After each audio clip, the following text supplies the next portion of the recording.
নমস্কার, আমার অজানা পাখি চ্যানেলে সকলকে জানাই স্বাগত। চলে এসেছি পুজোর প্যান্ডেল হপিং নিয়ে। এটা যেদিন আমি এই ভিডিওটা শ্যুট করেছি সেদিন ছিল অষ্টমীর রাত। অষ্টমীর দিন আমরা চলে গিয়েছিলাম খামারগাছির বিভিন্ন প্যান্ডেল দেখতে। খামারগাছিতে অনেকগুলো হয়, সব জায়গাতেই দুর্গাপুজো মোটামুটি সব গ্রাম পাড়ায় সব জায়গাতেই হয়। আর এইটা যে প্যান্ডেলটা এটা হচ্ছে মুক্তারপুর বল খেলার মাঠ, ওখানে খামারগাছি। প্যান্ডেলটা খুব সুন্দর হয়েছিল। আমরা প্যান্ডেলের প্রথমেই ছিল একটা গণেশের মূর্তি, তারপরে প্যান্ডেলের ভিতরটা ঢুকেছি। প্যান্ডেলের ভেতরটা খুব সুন্দর সাজিয়েছিল। তারপরে মায়ের দর্শন করলাম।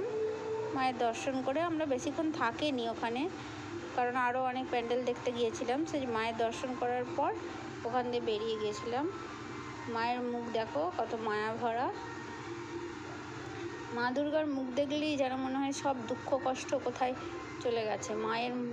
মা তার ছেলে মেয়ে নিয়ে যখন মরতে আসে সকলের দুঃখ কষ্ট ভুলিয়েই দিতে চায়, কিন্তু তবুও মানুষের মধ্যে দুঃখ কষ্ট থাকে। তাই মাকে বলি প্রতি বছর আসো তুমি, যেন সকলের দুঃখ কষ্টগুলো যেন দূর হয়ে যায়। তো চলো, আজ এই পর্যন্ত।